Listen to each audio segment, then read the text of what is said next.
ಏನಾರು ತಪ್ಪಿದ್ರೆ ದಯವಿಟ್ಟು ಕ್ಷಮಿಸ್ಬಿಡಿ ಅಂತ ಈಗಲೇ ಹೇಳ್ತೀನಿ. ಯಾಕೆಂದರೆ ನನಗೆ ಮೈಕ್ ಹಿಡ್ಕೊಂಡು ಮಾತಾಡೋಕ್ಕೆಲ್ಲ ಅಷ್ಟೊಂದು ಬರಲ್ಲ, ಗೊತ್ತಿರ್ಬೋದು ನಿಮಗೆಲ್ಲ.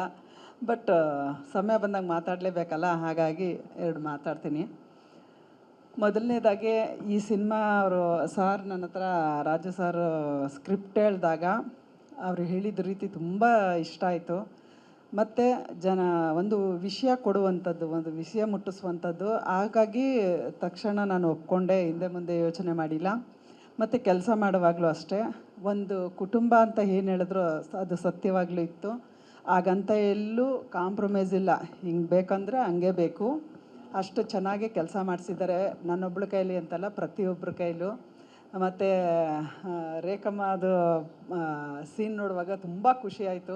ಯಾಕೆಂದರೆ ಯಾವಾಗಲೂ ದುಃಖದಲ್ಲಿರ್ತೀವಿ, ಈ ಥರ ಏನಾರು ಒಂದು ನೋಡಿದಾಗ ಒಂದು ಮನಸ್ಸು ಖುಷಿಯಾಗುತ್ತೆ, ಅದು ಬೇಕು ಮನುಷ್ಯನಿಗೆ. ಹಾಗಾಗಿ ಮತ್ತು ಮೇಡಮ್ ಅವರು ಕೇಳಿದ್ದ ಪ್ರಶ್ನೆಗೆ, ಪ್ರತಿಯೊಂದು ಹೆಣ್ಮಕ್ಳು ಒಂದು ಮನಸ್ಸಲ್ಲಿ ಎಲ್ಲದಕ್ಕಿಂತ ಮೊದಲಾಗಿ ಮನಸ್ಸಲ್ಲಿ ಹೋರಾಡುವಂಥ ಪ್ರತಿಯೊಂದು ಹೆಣ್ಮಕ್ಳಿಗೂ ಪ್ರತಿದಿನವೂ ಪ್ರತಿ ಕ್ಷಣವೂ ಈ ಆಲೋಚನೆಗಳು ತಲೆಯಲ್ಲಿ ಮನಸ್ಸಲ್ಲಿ ಬರ್ತಾ ಇರುತ್ತೆ.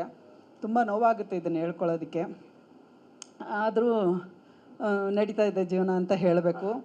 ಆವತ್ತಿನ ಕಾಲದಲ್ಲಿ ನಾನು ಕೇಳಿದ್ದೀನಿ ಕೆಲವೊಂದು, ಚಿಕ್ಕ ವಯಸ್ಸಲ್ಲಿ ಅದು ನಿಜನೋ ಸುಳ್ಳೋ ನನಗೆ ಗೊತ್ತಿಲ್ಲ, ಕೇಳಿದ್ದೀನಿ, ಹೆಚ್ಚಾಗಿ ಕೇಳಿರೋದನ್ನು ಹೇಳ್ತೀನಿ. ಮಕ್ಕಳಿಗೆ ಹೆಣ್ಮಗು ಆಯಿತು ಅಂತಂದರೆ ಭತ್ತ ತಿನ್ನಿಸೋದು, ಹಾಲಲ್ಲಿ ಮುಳುಗಿಸೋದು, ಜೀವಂತಾಗಿ ಊತೋದು, ಗೊತ್ತಾದರೆ ಅದೇ ವಿಷ ಥರ ತಿನ್ನಿಸಿ ಇದನ್ನೆಲ್ಲ ಮಾಡೋದು. ಆ ಟೈಮಲ್ಲಿ ಆಗಿ ಆಗಿ ಆಗಿ ಆಗಿ ಇವತ್ತೊಂದು ದಿನ ಹೆಣ್ಮಕ್ಳ ಸಂತಾನನೇ ಕಡಿಮೆ ಆಗೋಗಿದೆ. ಒಂದು ಪ್ರಾಣಿ ಪಕ್ಷಿ ಸಂತಾನ ಕಮ್ಮಿ ಆಗಿದೆ ಅಂತ ಕೇಳಿದ್ರೇ ಎಷ್ಟೊಂದು ಬೇಜಾರಾಗುತ್ತೆ. ಅಂಥದ್ರಲ್ಲಿ ಹೆಣ್ಮಕ್ಳ ಸಂತಾನ ಕಮ್ಮಿ ಆಗಿದೆ. ಬೇರೆ ಬೇರೆ ಥರ 108 ಪ್ರಾಬ್ಲಮ್ ಶುರು ಆಗಿದೆ ನಿಜವಾಗ್ಲೂ. ಇವಾಗ ಪ್ರೆಸೆಂಟ್ ಹಿಂಗಿದೆ, ಕೆಲವೊಂದು ಈಗಲೂ ಒಂದೊಂದು ಕೆಲವು ಮನೆಯಲ್ಲಿ ನಡೀತಾ ಇದೆ. ಏನು ಅಂದರೆ ಮುಂದಕ್ಕೆ ಕಿಚನ್ನೇ ಇರುತ್ತೋ ಇರೋಲ್ವೋ ಗೊತ್ತಿಲ್ಲ, ಅಡುಗೆ ಮನೆಯೇ. ಯಾಕೆಂದರೆ ಅಡುಗೆ ಅನ್ನೋದೇ ಹೋಗ್ತಾ ಇದೆ. ಆಮೇಲೆ ಕೆಲಸ ಅವತ್ತಿನ ದಿನ ಗಂಡಸು ದುಡಿಬೇಕಿತ್ತು, ಹೆಂಗಸಿಗೆ ಮನೇಲಿ ಕೆಲಸ ಮಾಡಬೇಕಿತ್ತು. ಬಟ್ ಈಗೀಗ ಹೆಣ್ಣನ್ನು ದುಡಿಯೋದ್ರಿಂದ ಎಲ್ಲೋ 100ರಲ್ಲಿ ಒಂದು 10 ಜನ, ಒಂದು 50 ಜನನೇ ಅಂತ ತೊಗೊಳ್ಳಿ, ಧೈರ್ಯವಾಗಿ ನಾನು ದುಡಿತೀನಿ, ನಾನೊಬ್ಬಳೇ ಯಾಕೆ ಮಾಡಬೇಕು, ಬಂದ್ ಮಾಡಿ ಅಂದರೆ ಬೇಡ ಪಾರ್ಸಲ್ ತರಿಸೋಣ ಅಂದ್ಕೊಂಡು ಅಡುಗೆದು ಹೋಯ್ತು ಅಂತ ಅಂದ್ಕೊಳ್ಳಿ. ಇನ್ನು ಮಕ್ಕಳು ಮದುವೆ ಅನ್ನೋ ಕಾನ್ಸೆಪ್ಟು ನಾನು ನಿಜವಾಗ್ಲೂ ಹೇಳ್ತೀನಿ, ಒಂಥರ ಭಯನೇ ಆಗುತ್ತೆ. ಮದುವೆ ಲಿವಿಂಗ್ ಟುಗೆದರ್ ಅಂತ ಏನೋ ಇದೆ, ಅದಾಯಿತು. ಅದಾದಮೇಲೆ ಮದುವೆ ಮಾಡ್ಕೊತಾರಂತೆ, ಮಕ್ಕಳು ಬೇಡ ಅಂತೆ.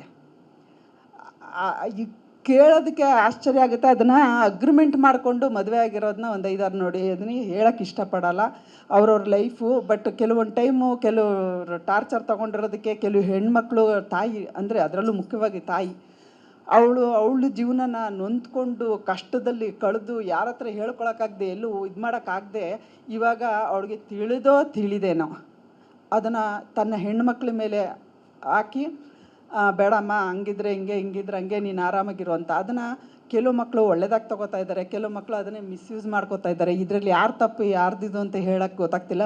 ಒಟ್ಟಾರೆ ಮುಂದಕ್ಕೆ ಏನಾಗುತ್ತೋ ಅನ್ನೋ ಭಯ ನನಗಂತೂ ಖಂಡಿತ ಇದೆ ನಿಜವಾಗ್ಲೂ. ಇವಾಗ ಒಂದು ವಿಷಯ ಹೇಳಬೇಕಂದ್ರೆ, ಸಿನಿಮಾಗೆ ಸಂಬಂಧಪಟ್ಟಂಗೆ ನಾವು ಪ್ರೆಸೆಂಟು ಹಿಂದೆದು ಹೋಗೋಕ್ಕಾಗಲ್ಲ, ಮುಂದೆದೂ ನಾವು ಹೇಳೋಕ್ಕಾಗಲ್ಲ. ಹಿಂದೆ ನಡೆದೋಗಿದೆ, ಅದನ್ನು ಇದು ಮಾಡೋಕ್ಕಾಗಲ್ಲ. ಮುಂದೆ ಏನಾಗುತ್ತೆ ಅನ್ನೋದೇ ಗೊತ್ತಿಲ್ಲ. ಬಟ್ ಪ್ರೆಸೆಂಟಲ್ಲಿ ಏನಿದೆ ಅದನ್ನು ತೊಗೊಂಡು ಸಿನಿಮಾ ಮಾಡಿದ್ದಾರೆ ಇವರು. ಅದನ್ನು ಒಂದು ಕಾಮಿಡಿ ರೀತಿಯಲ್ಲಿ ಜನರು ಮನಸ್ಸಲ್ಲಿ ಮುಟ್ಟಿಸ್ಬೇಕು ಅನ್ನೋದು ಒಂದು ಅವ್ರದ್ದು ಪ್ರಯತ್ನ. ಅದನ್ನು ನನ್ನ ಕತೆ ಹೇಳುವಾಗ ಹೇಳಿದ್ದು ನನಗೆ ತುಂಬ ಖುಷಿ ಆಯಿತು, ನನಗೆ ತುಂಬ ಒಪ್ಪಿಗೆ ಆಯಿತು. ತುಂಬ ಖುಷಿಯಿಂದ ಸಿನಿಮಾದಲ್ಲಿ ನಾನು ಮಾಡಿದೆ. ಜೊತೆಗೆ ನಿಜ ಇದರಲ್ಲಿ ತಾಯಿ ಇಲ್ಲ, ಅದೇನಲ್ಲಿ ತೋರಿಸಿದ್ದಾರೆ ಅದು ಹಂಗೆ ಇದೆ. ಸರ್ ಇವತ್ತಿಗೂ ನಮಗೆ ಒರಿಜಿನಲ್ ನಾಗು ತೋರಿಸಿಲ್ಲ. ಖಂಡಿತ ಮ್ಯಾಮ್.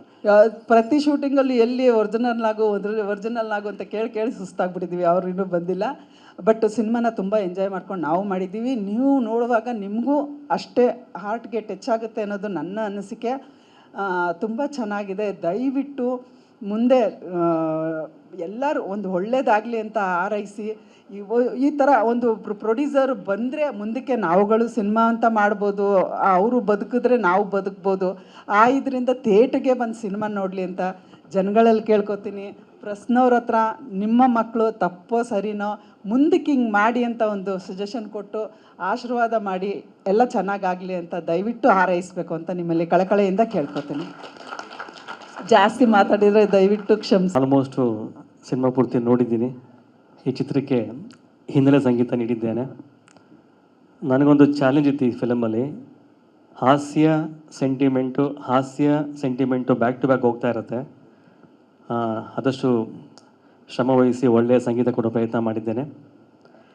ನಮ್ಮ ಮನೆಯಲ್ಲೂ 3 ಗಂಡಿದ್ದಾವೆ, ಹೆಣ್ಣು ಸಿಗ್ತಾಯಿಲ್ಲ. ಸಿನಿಮಾ ನೋಡ್ತಾ ಅದು ಫ್ಲ್ಯಾಶ್ ಬ್ಯಾಕ್ ಬಂದು ಹೋಗ್ತಾ ಇತ್ತು. ಮೊದಲನೇ ಹಂತನೂ ಇದೆ, 2ನೇ ಹಂತ ಇದೆ, 3ನೇ ಹಂತ ಇದೆ. ತುಂಬ ಹತ್ತಿರವಾಯಿತು ನನಗೆ ಸಿನಿಮಾ ಮ್ಯೂಸಿಕ್ ಮಾಡಬೇಕಾದಾಗ. ದಯಮಾಡಿ ಎಲ್ಲರೂ ಈ ಸಿನಿಮಾ ನೋಡಿ. ಪ್ರತಿಯೊಬ್ಬರಿಗೂ ಹೇಳ್ತೀನಿ, ತುಂಬ ಒಳ್ಳೆ ಕೆಲಸ ಮಾಡಿದ್ದಾರೆ ಆರ್ ಕೆ ಅವರು. ಯಾರಿಗೂ ಸ್ವಲ್ಪನೂ ಬೇಜಾರಾಗಲ್ಲ. ಕಾಮಿಡಿ ಸೆಂಟಿಮೆಂಟು ಮೆಸೇಜು ಕ್ಯಾರಿ ಆಗ್ತಾ ಇರುತ್ತೆ ಬ್ಯಾಕ್ ಟು ಬ್ಯಾಕು. ಯಾರಿಗೂ ಬೇಜಾರಾಗಲ್ಲ, ಬೋರ್ ಆಗಲ್ಲ ಮುಖ್ಯವಾಗಿ. ಮತ್ತು ಎಲ್ಲ ಹಿರಿಯ ಕಲಾವಿದರು ತುಂಬ ಚೆನ್ನಾಗಿ ಆ್ಯಕ್ಟ್ ಮಾಡಿದ್ದಾರೆ. ನನಗೆ ಚಾಲೆಂಜ್ ಆಯಿತು ಯಾವ ಥರ ಮ್ಯೂಸಿಕ್ ಮಾಡಬೇಕಂತೇಳಿ ಅವ್ರಿಗೆಲ್ಲ. ಹಾಗೆ ಒಂದು ಹಂತಕ್ಕೆ ಪ್ರಯತ್ನ ಮಾಡಿದ್ದೀನಿ ಮೇಡಮ್. ತುಂಬ ಚೆನ್ನಾಗಿದೆ ಫಿಲಮ್ ಮಾತ್ರ. ದಯಮಾಡಿ ಎಲ್ಲ ಮಾಧ್ಯಮದವರು ತಮ್ಮ ತಂಡಕ್ಕೆ ಆಶೀರ್ವಾದ ಮಾಡಿ ಒಳ್ಳೆ ಪ್ರಚಾರ ಕೊಡಿ ಅಂತ ಕೇಳ್ಕೊತೀನಿ. ಮತ್ತೊಮ್ಮೆ ನಮ್ಮ ಆರ್ ಕೆ ಅವ್ರಿಗೆ ಧನ್ಯವಾದ ನನಗೆ ಅವಕಾಶ ಕೊಟ್ಟಿದ್ದಕ್ಕೆ.